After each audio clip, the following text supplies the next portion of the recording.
generosity in detail because it is such an important part of the path. And so this, now we're going back to page 22.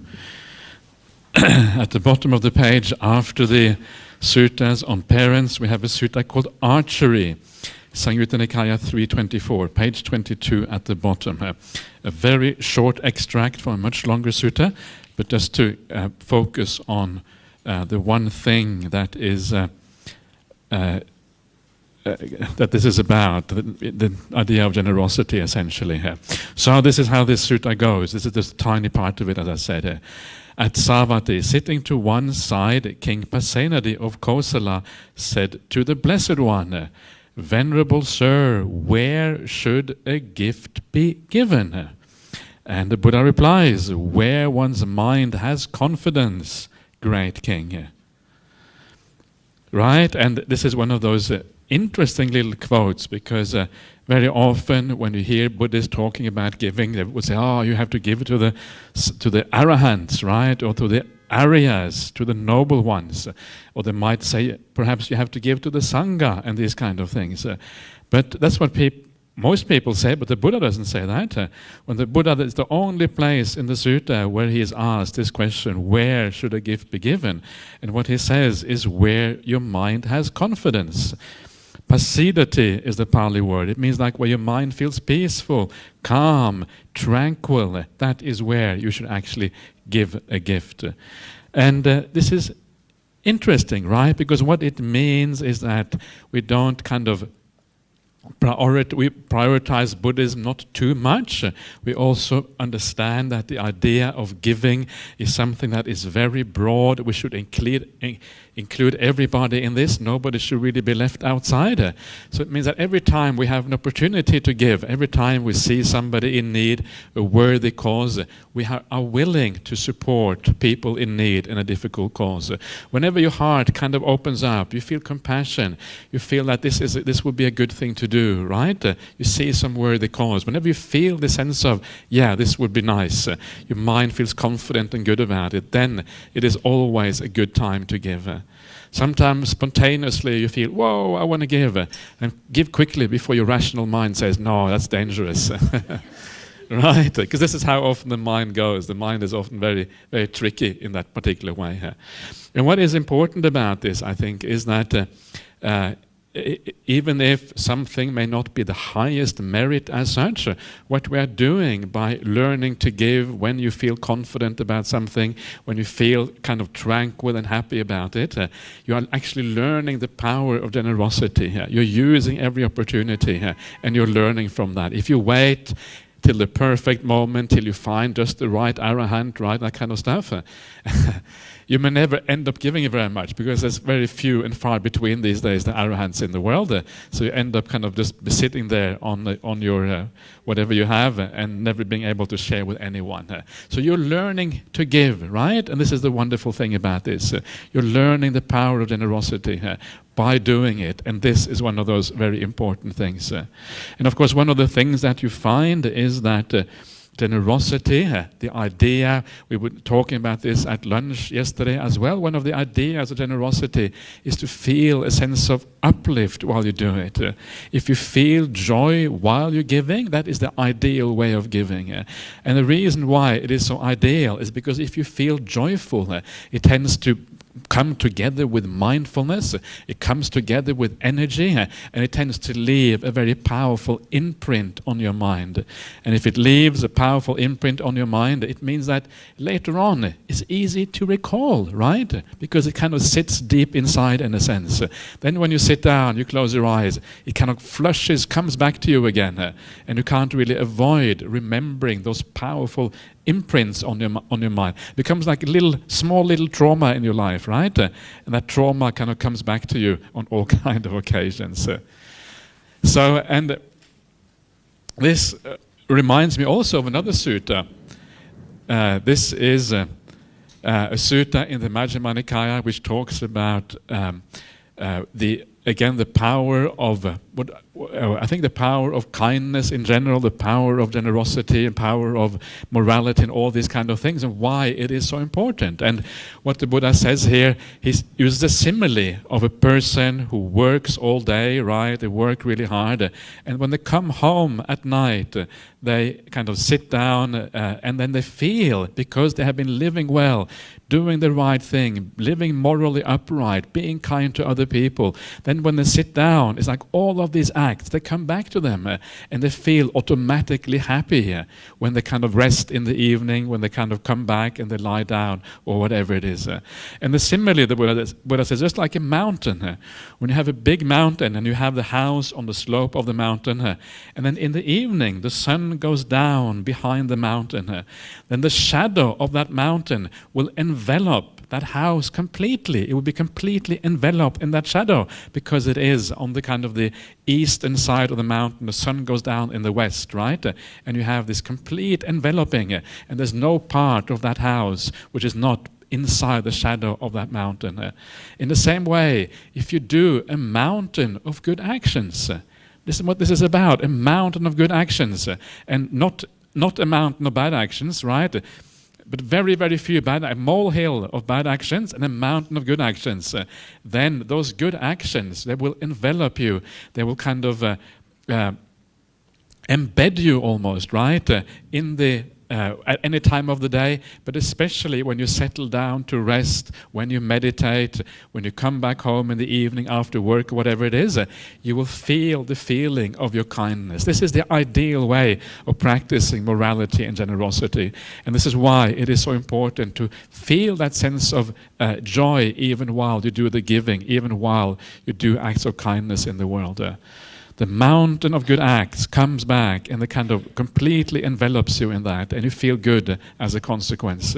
It's a very nice image. It's hard to do, maybe not hard. It takes a lot of commitment to be able to do that, but the benefits are obviously enormous if you're able to live in this way. So that is the Buddha talking to King Pasenadi about how to give.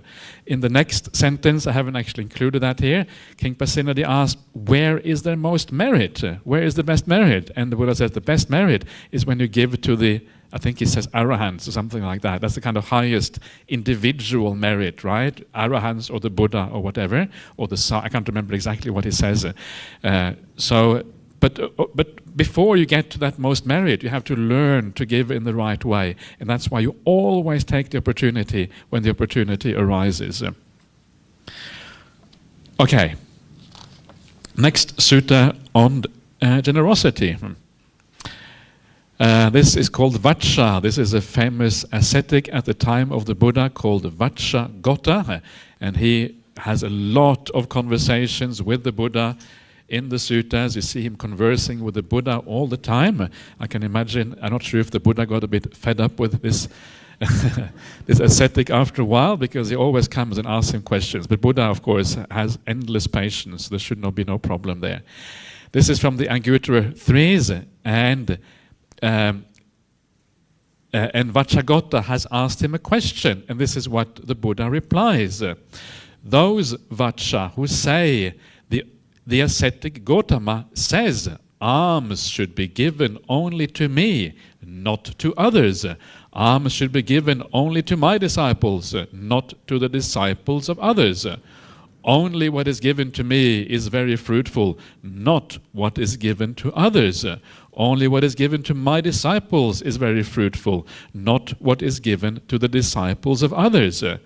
Those people who say that do not state what has been said by me, but represent me with what is untrue and contrary to fact. One who prevents another from giving alms creates an obstruction and stumbling block for 3 people. What 3? He creates an obstruction to the donor acquiring merit. He creates an obstruction to the recipient gaining a gift, and he already has maimed and injured himself. One who prevents another from giving alms creates an obstruction and stumbling block for these 3 people. Right? So we should always encourage generosity. It doesn't matter to who it is. It doesn't matter if it is to an animal. It doesn't matter certainly if it is a human being. It's always good to be generous. Even if it is a human being who doesn't have the greatest morality, still generosity is very, very useful in all of those cases. We should always report that, always be positive about that. It always has a positive result. So keep that in mind. This is again this idea of taking every opportunity, right? And we will see more about this just now in the next paragraph, about this idea of taking every opportunity here. But Vacha, I say that one acquires merit even if one throws away the dishwashing water in a refuse dump or cesspit with the thought, may the living beings here sustain themselves with this. How much more then does one acquire merit when one gives to human beings? However, I say that what is given to one of virtuous behavior is more fruitful than what is given to an immoral person. And the most worthy recipient is the one who has abandoned 5 factors and possesses 5 factors. So here, the Buddha is saying that even if you throw away your dishwashing water, right? You throw it out on the grass or throw it out on a refuse heap, and there is maybe a few grains of rice in that dishwashing water, a little bit of leftover food from the meal. If you throw it out with the thought, with the intention, may the little insects, the little ants, the little whatever it is, may they enjoy that, then you are already making merit. Right? It's so easy to make merit when you start to think about it. There are so many opportunities, right? And the difference between making merit and not making merit, very often it is just one of intention.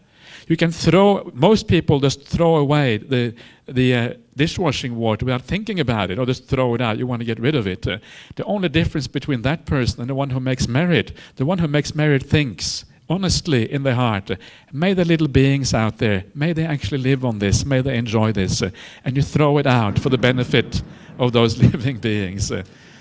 Yeah. So that was just to kind of make the point extra powerfully. So it is just a matter of the mind state, right? Whether you make good karma or not. It's just a matter of thinking in the right way. And when you think in the right way, there are so many opportunities in life to do what is good, to do what is kind, to be generous, and to support other people. And one of the ways that I like often to say is that when you do anything in life, for example, when you go to work, right? Then there's different attitudes you can have when you go to work. Either you can just do your job because you have to work, you have to make money, you want to make progress, you want to make a career, and that sort of thing. And all of that is kind of slightly greedy. It's about me, it's about my job, and about what I get out of it.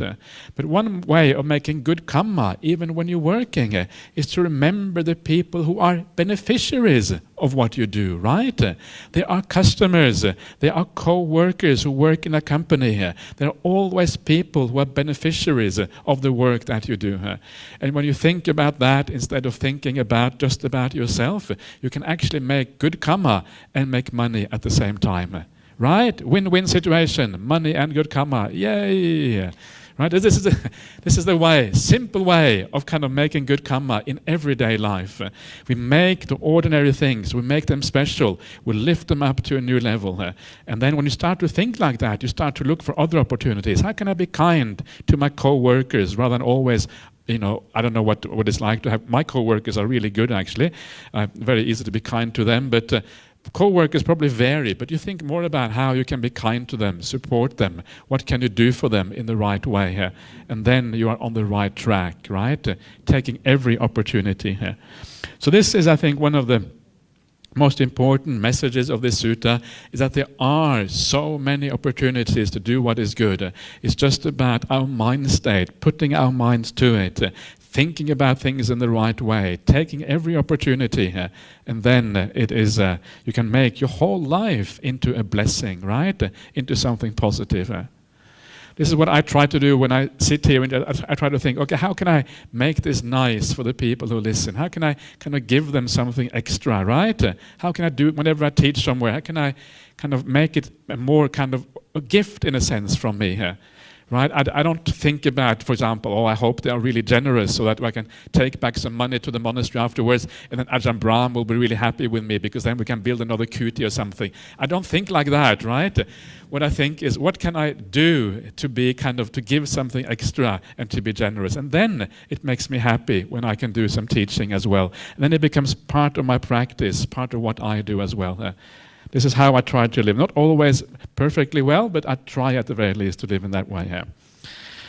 Okay, so let us have a look at the next one here.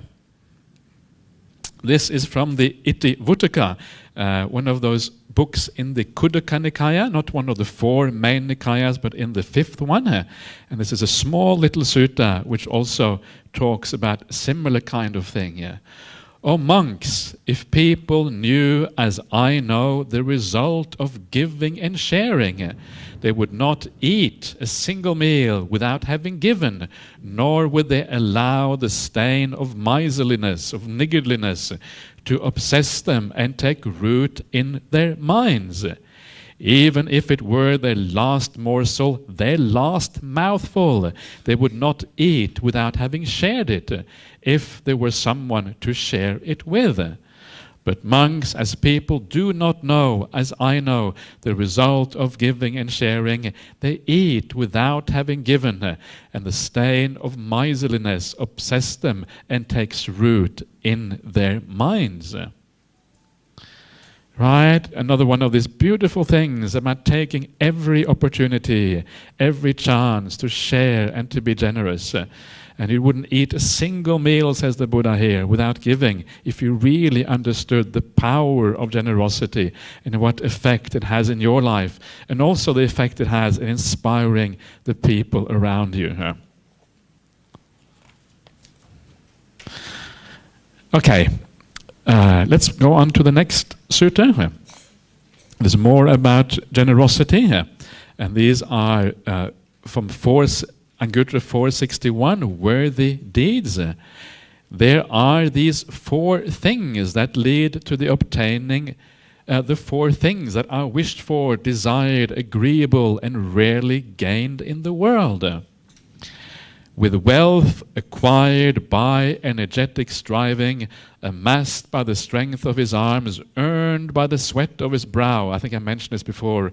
Righteous wealth, righteously gained.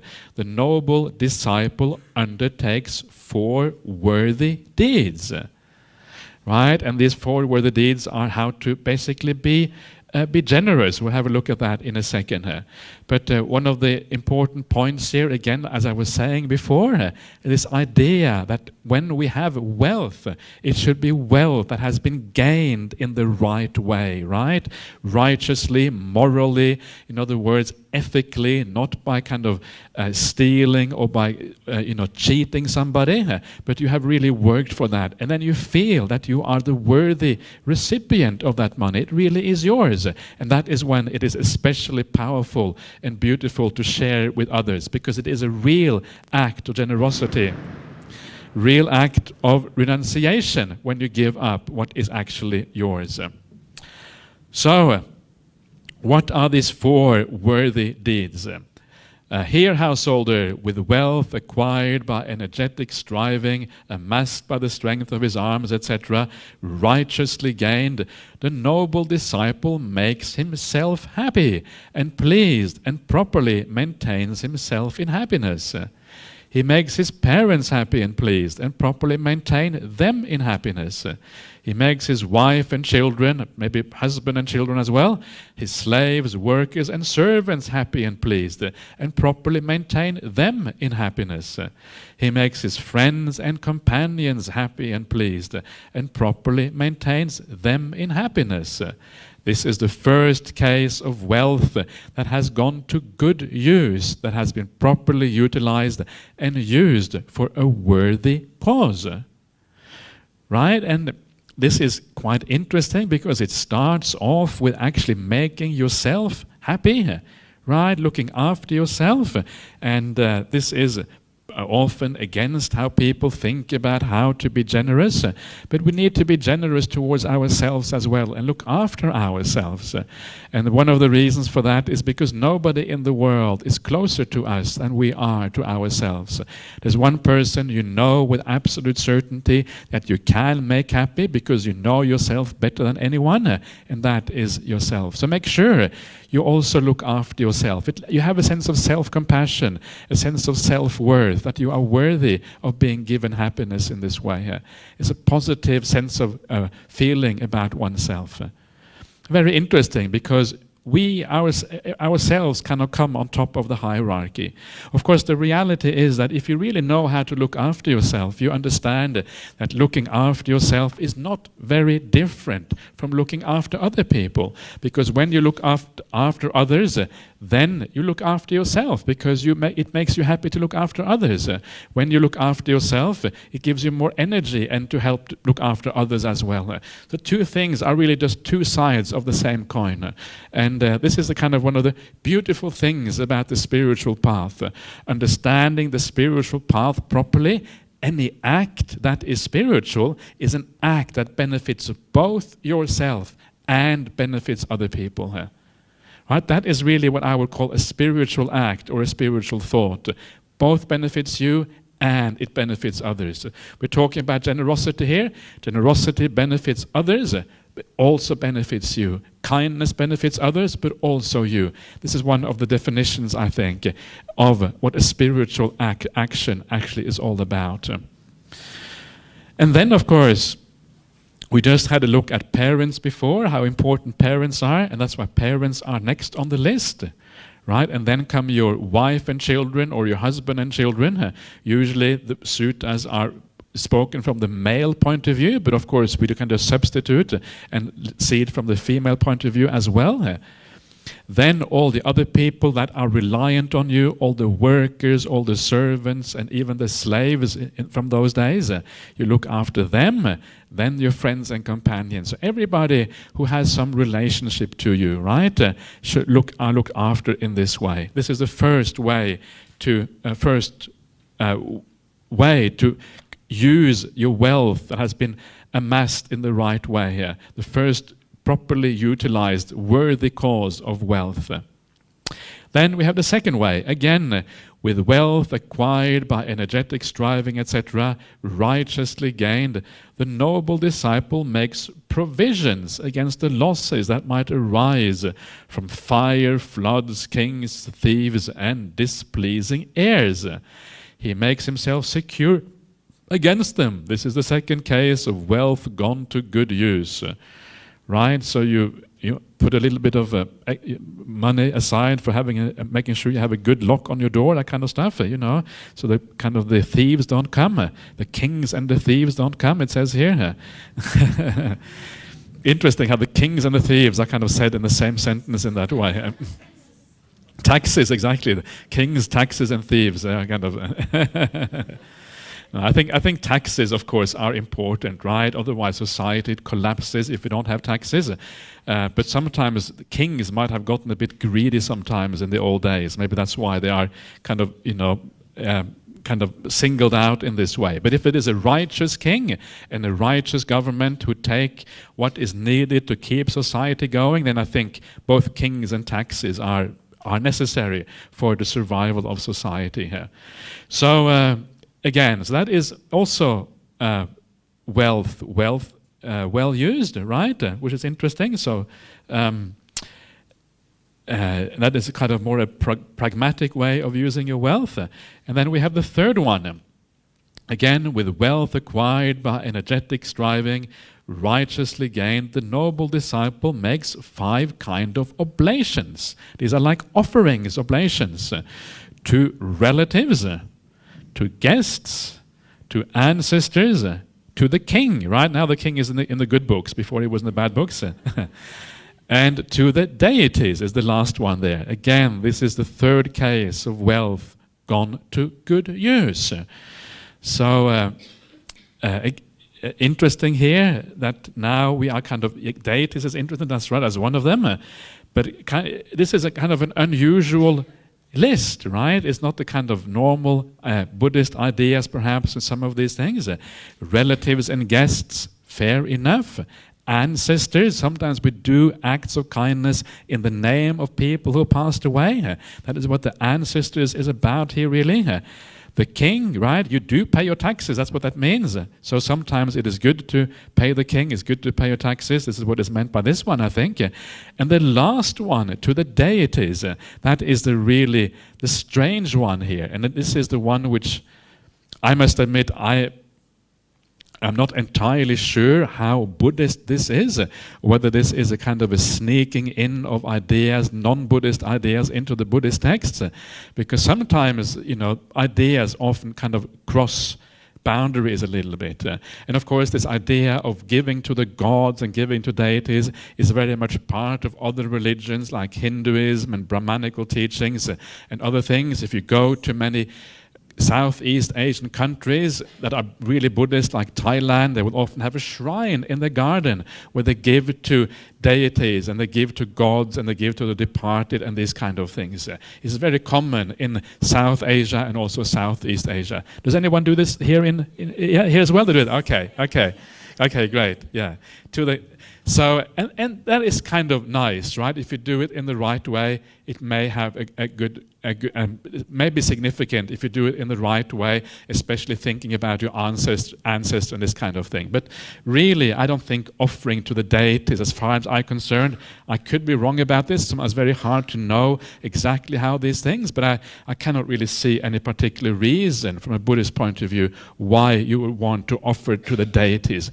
The deities are going to say, this miserable human food, I don't want the miserable human food. I've got all this food in heaven, right? What do you think? Offering me some sticky rice on a plate, right? I don't really want that. If I was a deity, that's what I would think. If I was a deity, I'd probably have a good heart and say, okay, I'll look after you, whatever.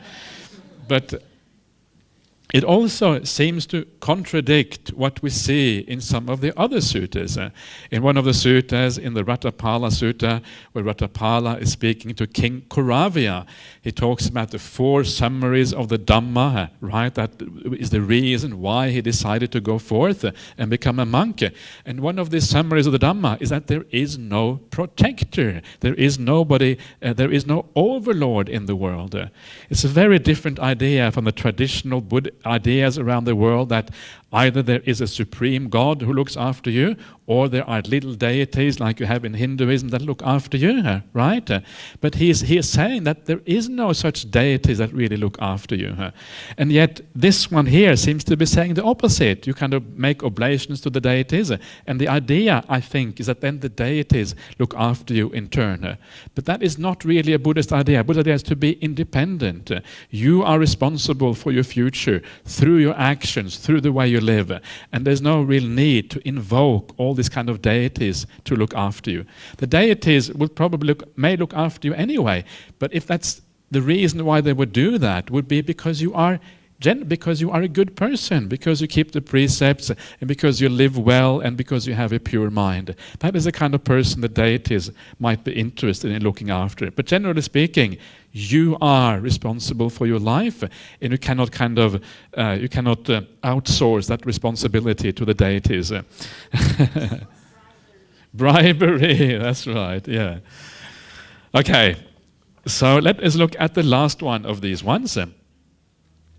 Again, with wealth acquired by energetic striving, righteously gained, the noble disciple establishes an uplifting offering of alms, an offering that is heavenly, resulting in happiness, conducive to heaven, to those ascetic and Brahmins who refrain from intoxication and heedlessness, who are settled in patience and mildness, who tame themselves, calm themselves, and train themselves for Nibbana.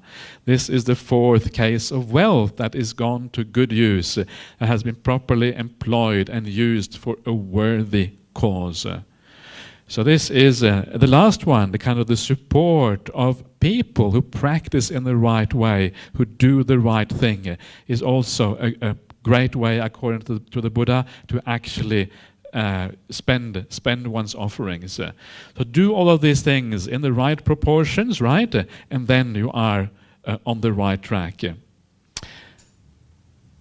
These householders are the 4 worthy deeds that the noble disciple undertakes with wealth acquired by energetic striving, amassed by the strength of his arms, earned by the sweat of his brow, righteous wealth righteously gain. When anyone exhausts wealth on anything apart from these 4 worthy deeds, that wealth is said to have gone to waste, to have been squandered, to have been used frivolously, like going to the casino or that sort of stuff, right? But when anyone exhausts wealth on these 4 worthy deeds, that wealth is said to have gone to good use, to have been properly used, to have been utilized for a worthy cause. So don't squander the money is the message here from the Buddha. Okay, so a couple of more suttas on generosity, just to really saturate completely with generosity. So fairly quick ones. This is from the exposition on offerings. I don't know if you were listening yesterday. The monk yesterday, Venerable Sivali, that very senior, actually not very senior, very junior actually, but he's kind of professor and whatever, and he was actually speaking, he was actually quoting from this sutta. I don't know if you probably weren't aware of that, but this is the sutta that he was quoting from when he was talking about Gautami going to the Buddha and wanting to offer something to the Buddha, and the Buddha said, give it to the Sangha instead. Of course, Gautami was Mahapajapati Gautami, was the Buddha's mother. He didn't actually say that yesterday, but that's what that sutta, where that quote was from. And this is from the same sutta, but a different place in that sutta. And this is what it says here. There are 7 kinds of offerings made to the Sangha, Ananda. One gives a gift to a Sangha of both bhikkhus and bhikkhunis, headed by the Buddha. This is the first kind of offering made to the Sangha. One gives a gift to the Sangha of both bhikkhus and bhikkhunis after the Tathagata has attained final Nibbana. This is the second kind of offering made to the Sangha. Right? And this is interesting because it shows you that according to Buddhism, the highest kind of generosity offering is the kind which is given to both Sanghas, both the bhikkhus and the bhikkhunis, both the monks and the nuns. Right? So it is this kind of double, you have this kind of double possibility there when the entire Sangha is included. It's 142. You're probably right, actually. 141 is the Satya Vibhanga Sutta. That's right, yeah, 142. Sorry, thank you. Well, I'm really glad the students are really sharp here. Not messing around. I check it straight away. You obviously don't trust me very much, right? You check it. No. Okay, great. No, that's very good of you. I'm very glad you're doing that actually, because everybody makes mistakes. That's a good thing. And the very last sutta on generosity, called a blaze from the Sangyutta Nikaya, and it goes as follows: Thus have I heard. On one occasion, the Blessed One was dwelling at Savatthi in Jeta's Grove and at Apindika's Park. Then, when the night had advanced, a certain Devata of stunning beauty, illuminating the entire Jeta's Grove, approached the Blessed One. Having approached, he paid homage, or maybe she paid homage to the Blessed One, stood to one side, and recited these verses in the presence of the Blessed One. When one's house is ablaze, the vessel taken out is the one that is useful, not the one left burnt inside. So when the world is ablaze with the fires of aging or old age and death, one should take out one's wealth by giving. What is given is well salvaged. What is given yields pleasant fruit, but not so what is not given. Thieves take it away, or kings. It gets burnt by fire or is lost. Then in the end one leaves the body along with one's possessions. Having understood this, the wise person should enjoy them himself, but also give. Having given and enjoyed as fits his means, blameless, he goes to the heavenly state. This idea of the vessel taken out of the house is the one that is useful, not what is burnt inside. In the same way, you give what is given, that has been well spent. But if you have a lot of wealth that it kind of gone to waste, not been used properly, that is like the vessel burnt inside the house. You had an opportunity to use it for something useful, but you didn't take the opportunity. That is kind of the idea behind this. So there you are. So now that is a lot about generosity. Many of these things, there is a lot about generosity in the suttas, but those are some of the things that I've come across and taken out over the years. So there you are about that. So now we can go back to Majjhima 27 again, going back and forth. So if you like to go back to page 14, and we can continue there. We are still dealing with right action, and we will now have a quick look at the last aspect of right action. And this says here, is abandoning in celibacy. He observes celibacy, living apart, abstaining from the vulgar practice of sexual intercourse.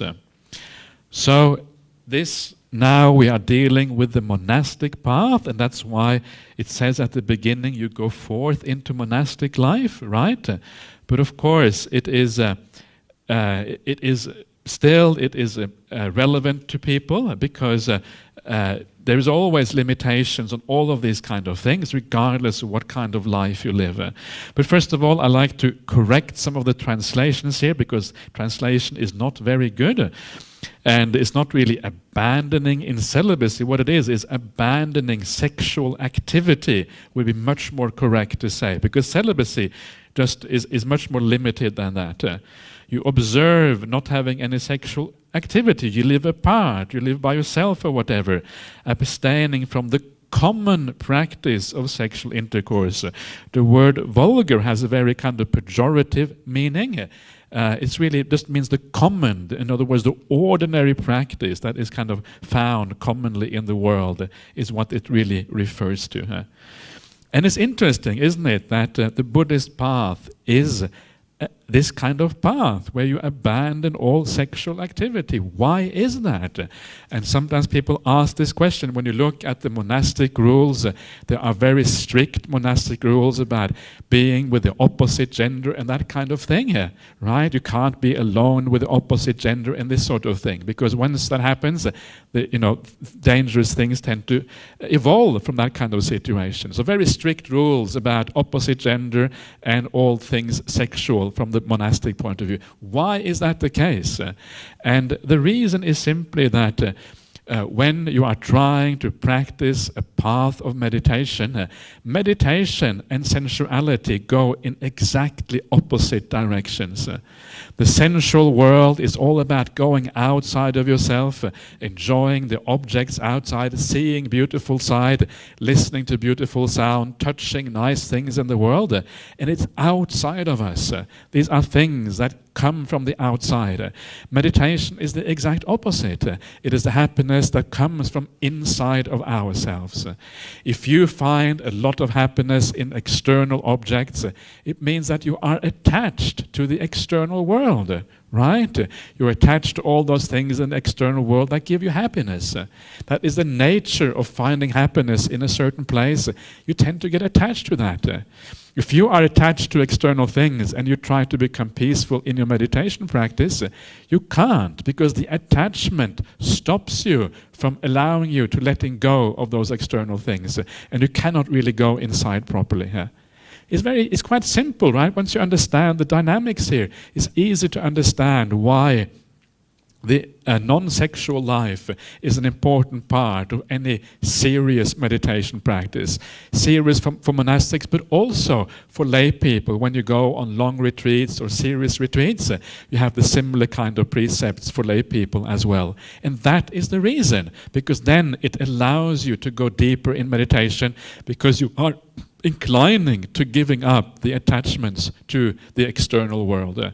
So very often you hear people say, oh, I want to have both. I want to have a nice kind of relationships and I want to have good meditation, right? And to some extent that is possible, of course, but there comes a point in life where you have to kind of make difficult choices. Actually, it's not very difficult at all, because some of the happiness is much greater than the other happiness. So actually, once you start to understand that, it's actually not that hard to make these kind of choices. So this is the reason, right? And it is, unfortunately, I think it is very rarely understood in the world that you have this kind of choice between either one or the other. Some choices need to be made in this way. People don't really understand properly what is going on there. So that is what this is about. And of course, for lay people, it is, you have more the idea of the third precept, which is about abstaining from harmful sexual conduct that is unpleasant for other people, that makes them feel oppressed or whatever. And one of those things that I think is oppressive, of course, is to be unfaithful. If you are married or you are in a steady relationship, it is good to be faithful to that person. If you are not faithful to the person you are married to, it often creates enormous suffering for that person you are with. People really hate it when you kind of go off and you have affairs and things with other people outside. And yet, it is so common in our world, right? So many people have these things. It happens everywhere. Every country, wherever you go, this is kind of one of the biggest, really, really big things where people fail in morality, even Buddhists, right? Even serious committed Buddhists. I spoke to one recently, he said, oh, third precept, so difficult to keep, right? And so it is really, but it is important. And one of the ways of learning to keep these precepts is to remember that you're hurting people a lot by not keeping these things. That is why these things are precepts, because it is about not hurting others and to be kind to other people around you. And this is the way to learn how to do these things in the right way. Okay, so that is right action for you, samma kammanta on the Buddhist path, and there's a lot of things to think about there and to take into account. And now let us move on to right speech. There is so much in this. Right, 1 hour, the amount of information, the amount of stuff that we talk about is quite large, actually. So I hope you are still able to kind of take it in. But anyway, it's all very, very nice stuff, and it's really, really worthwhile talking about all of this. And for many of you, it is going to be the last night tonight, so I'm sure that you would like to probably have as much as you possibly can. Get your value for what is it? Value for, not for, so much for money, but value for time or whatever it is. So let's have a look at the last one, about the samma vaca, right conduct. The third factor on the Noble Eightfold Path, samma kammanta, is the fourth one. So this is actually reversed here compared to the factors of the Noble Eightfold Path. Why it is reversed, I'm not sure, but it probably means that there isn't any natural order in these things. The order is kind of haphazard. Abandoning false speech, he abstains from false speech. He speaks truth, adheres to truth, is trustworthy and reliable, one who is no deceiver of the world. Yeah, so this is about not lying, but again, you can see here, it is not just about not lying. It is actually also about being trustworthy and reliable. It is not about how can I get away with lying, but not quite lying, right? How can I kind of get away with this without kind of breaking the precept? That is the wrong way to think about this. It is about being as reliable and trustworthy as you possibly can. And that is how you kind of optimize right speech in this particular area. I know sometimes people become a bit like lawyers when it comes to the precepts. They want to know exactly the boundaries, right? So how can I kind of be within the precept but not exactly tell the truth? This is kind of the thinking sometimes people have. But that is actually missing the point, because the point is, of course, to move towards the positive aspect of speech, where you are really as reliable and trustworthy as possible. That is when you are optimizing right speech in this particular area. And also remember, as I was talking about before, all areas of morality have these shades of gray. So lying comes in a vast number of types of lying, and the really bad lying in the Suttas is the kind of lying when you go to a court of law and the court says, okay, you promise to tell the truth, right? Yes, I promise to tell the truth, and then you lie regardless. That kind of stuff. And often the reason you lie is for some small thing, maybe a sense of honor, a sense of being embarrassed about what you have done, a sense of some small financial gain or something stupid like that. And then you lie because of, having some kind of small gain or protecting somebody else, maybe because you are afraid of something or who knows what. Some little silly thing, and then you make a big kind of mistake of lying like that. Lying is the most serious kind of bad speech. That is why it is first here. You will notice that all of these things, everything in Buddhism has a certain sequence to it. So when we previously we had a look at the 3 types of bad actions, you know the sequence, what is the worst one. Exactly the same thing with speech. Lying is the worst kind of bad speech. Then comes the divisive speech, then the harsh speech, then the idle chatter is the 4th one. So remember that. So sometimes, people are so afraid of lying that they sometimes kind of blurt out the truth when it is inappropriate, right? Sometimes it's better not to say anything, because sometimes you know that it is inappropriate to say something. It isn't the right occasion to speak. It's better to just shut up.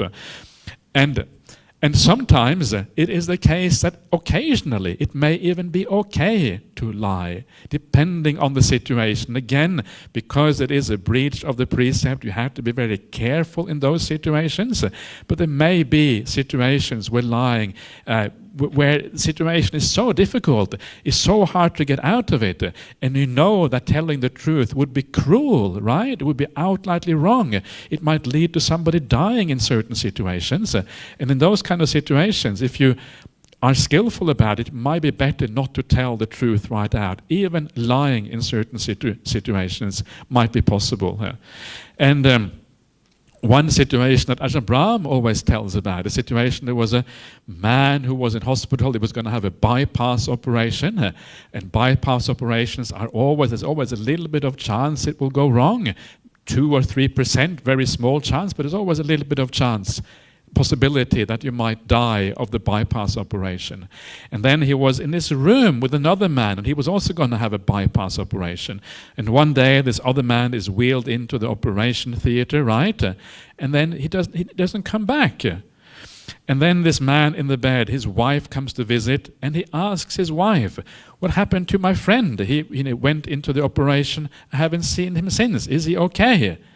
And his wife happens to know that he did not make it through that operation. He actually passed away. There was one of those rare occasions when the operation failed. But she realized that if I tell my husband the truth about this, chances are he will be so anxious and worried about the operation that the chances of failure will increase. Right? If you are worried about something, if you're anxious about something, the chances of lack of success are much greater. So she decides that this is not the right time for the truth. She was a Buddhist. She wanted to tell the truth, but she felt now is not the right time to tell the truth. So she said to him, no worries, he is okay, or something to that effect. She basically lied, right? And then, of course, the next day, her husband goes into the operation theater, gets the operation, a successful operation, and later on, she can, of course, tell him the truth and the reality of what happened. But this is such a situation, right, where you're not telling falsehood for any great financial or personal gain. It is mostly out of compassion. Maybe there's obviously a little bit of self-interest there because you are the wife, so there's a little bit of self-interest, but it's also out of compassion. Even if it was a complete stranger in that bed, you probably wouldn't tell him the truth or her the truth because you would know that it would reduce the chances of success. So that is the kind of situation I have in mind, right? So again, it is the motivation, the driving force inside of you that decides the karma, not the act as such. Okay, next one. So, abandoning malicious speech, he abstains from malicious speech. He does not repeat elsewhere what he has heard here in order to divide those people from these. Nor does he repeat to these people what he has heard elsewhere in order to divide these people from those. Thus he is one who reunites those who are divided, a promoter of friendship, one who enjoys concord or harmony. Harmony is another way of translating this word. Rejoices in harmony and concord, delights in harmony and concord, a speaker of words that promote concord and harmony. Yeah, so this is the second most important right kind of speech. The idea of promoting harmony among people, trying to bring people together, trying to make people understand each other so we can have a bit more peaceful world. There is enough problems in this world as there is already. And of course the way to do that is not to speak badly of others. If you speak badly of others, you are automatically creating divisions between those people and the people you are talking to. Yeah, because then they will hear the bad things and then they will immediately create a little bit of split. So much better to try to understand, speak in an understanding way. If somebody complains about somebody else, try to see why there is a problem there. Try to understand what is going on. And when you are understanding rather than judgmental of others, then you are far better placed to create harmony among people than when you are judgmental and you say bad things about others. Interesting that this is the second factor of right speech. Not harsh speech, but actually divisive speech is the problem here. So keep that in mind. It's very beautiful the way it kind of emphasizes here the idea of concord and harmony, right? Always kind of trying to promote concord and harmony here. Okay, I'm going to go through the last two ones as well, just to get to the end of right speech. I'll go through this fairly quickly. I'm sure you've heard these things before, but it's always nice to repeat, because actually I find it very, very beautiful, these very simple teachings on right speech. Abandoning harsh speech, he abstains from harsh speech. He speaks such words as are gentle, pleasing to the ear, and lovable, as go to the heart, are courteous, desired by the many, and agreeable to the many. Gentle words, right, that are pleasing, that go to the heart. Elsewhere, harsh speech is said to be speech that destroys samadhi, presumably because it has a very kind of effect on the mind which kind of disturbs the mind a lot. So it is the opposite speech then, is a speech that leads more to samadhi and meditation practice. Gentle words going to the heart, desired by the many people. And the last one, abandoning idle speech. I think gossip is not quite right. Idle chatter. He abstains from idle chatter. He speaks at the right time, speaks what is fact, speaks on what is good, speaks on the Dhamma and the training, the teaching and the training at the right time. He speaks such words that are worth recording, reasonable, moderate, and beneficial. Worth recording, the Pali word is literally to be treasured. Words to be treasured, right? Words that you put aside at the back of your mind to take out on a day when you need them, when you need to be reminded of some Dhamma treasure in your life. You bring it out again to remind you of the right way of practice, the right thing of what to do. So this beautiful idea of speaking things that are useful in life, that actually lead to real happiness, rather than all the other kind of stuff. So that is a lot about morality, and we could go into more detail about right speech and these kind of things, but I think that is probably enough, because I think you all know about these things already, and sometimes people get a bit overwhelmed, so many details about just being moral, just by living well. How am I going to remember all of this, right? How is this possible? I can't remember all of these things. I am doomed for a bad rebirth because I can't remember all of this. And the answer is, of course, you're not doomed for a bad rebirth. There's only one thing you really have to remember all of this. Only one single thing, and that is kindness, right? One single word summarizes all of the things that we have been looking at. If you can be kind, if you can be gentle, compassionate and understanding, at all times, in your speech, in your actions, even in the way you think, you will be fulfilling all of these things by default, automatically. And that is really all you have to remember. So keep it simple. All of these things are great to have there at the back of your mind, to remind you of the big picture, to remind you a little bit of the details. But in daily life, there's only one thing you have to remember, and that is kindness itself. And if you remember that, then you are on the highway to all good things in the world. All happiness, all the positive things for you, you're heading in that direction. And what a wonderful thing that is when that happens. So let us have another break, and we'll see you back again at 4:45, and then we'll do some more meditation together then.